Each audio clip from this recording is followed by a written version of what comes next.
Regardless of what my boss says, when I roll into work 14 minutes late from my shift, being fashionably late is a very appropriate and incredibly socially acceptable practice. It shows confidence, boldness, and just a little bit of cheekiness, which makes the fact that I am late talking about this less of a problem on my part, and instead more of a stylistic choice. Entertainment is, after all, about flair and presentation. Earlier last week, a massive amount of internal Microsoft information released related to the ongoing FTC lawsuit against Microsoft over their planned acquisition of Activision Blizzard. For those who might not be aware, Microsoft is looking to purchase Activision Blizzard for $95 per share, which doesn't sound like a lot, but it equates to a whopping 68.7 bajillion clams. One big, huge, spicy meatball of a payday for the owners of Activision and Blizzard, but an even bigger payout for Microsoft. Even with their still semi-recent acquisition of Bethesda, this would be a huge purchase for the company, and could potentially mean that some of the biggest gaming franchises on the planet could become Xbox exclusives. IPs like World of Warcraft, Call of Duty, and most importantly of all, Candy Crush. The US Federal Trade Commission argues that such a purchase, however, is anti-competitive, on the grounds that Microsoft could make these titles, again, some of the biggest in the gaming industry, Xbox and PC exclusives, preventing them from releasing on other consoles. This, of course, is an argument that Microsoft is pushing back against, and instead is citing it as a competitive move to combat Sony's dominance in the console market. Regardless of what the real reason is, Microsoft making these titles Xbox exclusive, or as just a strategic move against PlayStation, it's besides the point. Instead, the point of today's video is to talk about the context of what that leak actually mentioned. Included in that information was a release timetable, which includes some things that we've already seen, like the Wastelanders update for Fallout 76, Deathloop, Doom, and Ghostwire Tokyo, to name a few. What really caught people's attention, though, was a potential release date of 2026 for Elder Scrolls 6, but also a potential remaster for Elder Scrolls Oblivion, as well as Fallout 3. While the Elder Scrolls dropping in 2 years, allegedly, is a huge deal in and of itself, perhaps the bigger story was the most obvious. Holy shit, remasters of two of Bethesda's most popular games. Let's fucking go! But there's one thing that some people are forgetting. We're already getting both of these things for free. Having been worked on for the past several years, there exist modding projects for both Oblivion as well as Fallout 3, Skyblivion, and the Capital Wasteland project, respectively. For those of you not aware, both of these projects are attempting to remake these older games in the modern title's entry. Skyblivion remaking Elder Scrolls Oblivion in the same engine as Skyrim. You put the words together. It's genius marketing.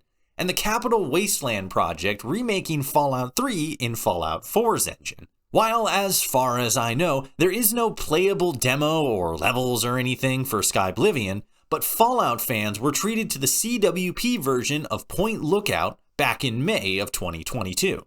The Point Lookout DLC is amazing, and it truly feels as if it captures the magic and nostalgia that I and many other gamers felt when they first played this back in Fallout 3. But does it truly, though? This is the big question that many people currently have about not only the remaster from Bethesda, but also the remake of these two mod projects. Even though Bethesda has given the go-ahead for both Skyblivion and the CWP, the big question is, which one of these will be the better gaming experience? Over the last few weeks since Starfield came out, we've seen people all across the gaming landscape, from news outlets to individual commentators giving their 2 cents on the game. Some valid, some shit, but in a lot of these conversations, the big thing that I think many people are missing out on when it comes to Bethesda RPGs like the Elder Scrolls, Fallout, and Starfield is that they aren't closed-circuit gaming experiences. What do I mean by that? That's a weird phrase. What I mean basically is think of a game like Horizon Forbidden West, for example. It is a beautifully realized open-world action-adventure game. While it may seem very similar to games like Skyrim or Fallout, the biggest difference is that the game is much more closed off and a more on-the-rails experience in terms of both exploration as well as RPG mechanics. Everything in games like Horizon Forbidden West is heavily scripted and meticulously built, but in the same way many games in the Assassin's Creed franchise are.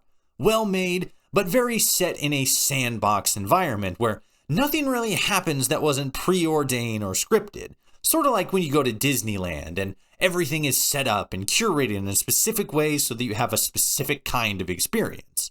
That's not to say this is a bad way to approach game design. Quite the contrary. It is powerfully successful, but it's a very different gaming experience than playing a Bethesda open world RPG.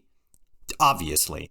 However, the real thing that sets these games apart is how they interact with their communities, specifically when it comes to modding capabilities. The first game that Bethesda ever offered full mod support for was The Elder Scrolls III: Morrowind, which still to this day has an active and dedicated modding community.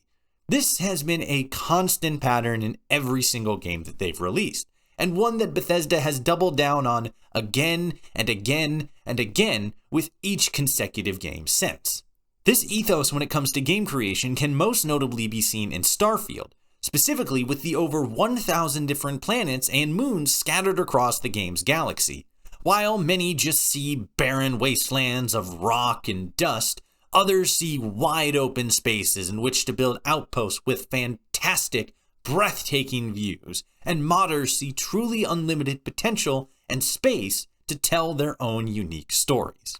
With this in mind, we can readdress our original question with a lot more clarity. What will the major difference be when it comes to a Bethesda remaster of Oblivion and Fallout 3 compared to the mod projects that the community is working on? Well, the biggest thing we have to keep in mind is what kind of rework project are each camp putting out.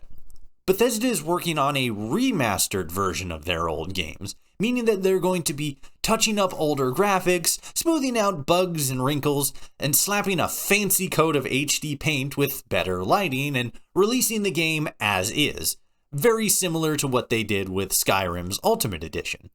The modding community, on the other hand, is releasing remakes of their old games, meaning that they are rebuilding everything from scratch, obviously utilizing assets that already exist in Skyrim and Fallout 4, recreating and reimagining moments from these games as they would exist if they were released today. Of course, each side is not without its flaws.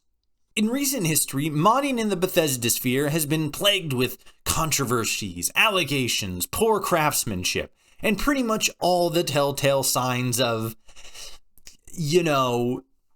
typical internet activities. Most of all, though, there is the lengthy development time that these bigger projects usually take. Skyblivion, for example, has been in development for well over a decade at this point, starting its development all the way back in 2012. While this may be the biggest downside of volunteering for a modding project, the remaster camp isn't spotless either.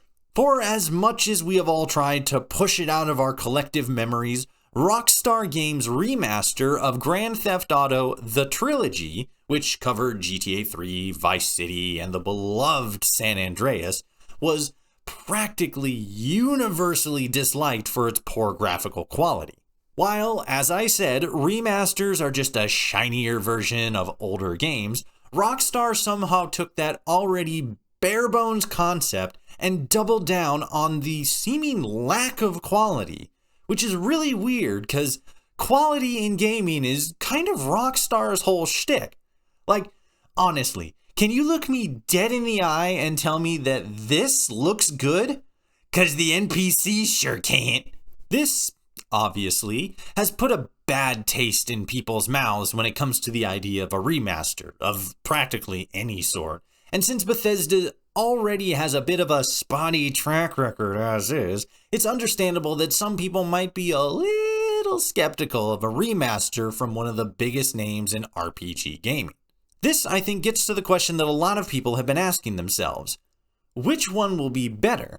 And to that, my response is, does one have to be better than the other?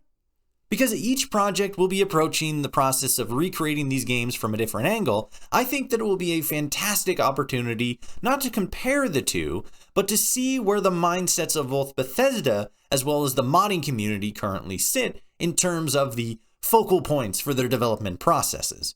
We do have to keep in mind that in recent years, there has been a load of former modders that have gone on to become parts of Bethesda's staff, earning position as developers for both current and future projects.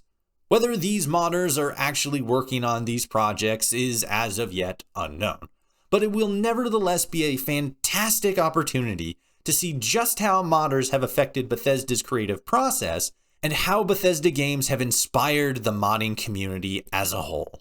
But hey, these are just my thoughts, and now I want to hear yours. Currently, we do not know for absolutely sure, that there will in fact be remakes of Oblivion and Fallout 3. Timetables shift and projects fall through. But if there are, what would you like to see most out of these two games? And which one of the camps are you most excited to see? The Bethesda Remaster or the modding community's remakes? Let me know down in the comments. Until next time, I thank you so much for watching, like and subscribe and stuff, and until next time, I'll see you all out there in the wasteland.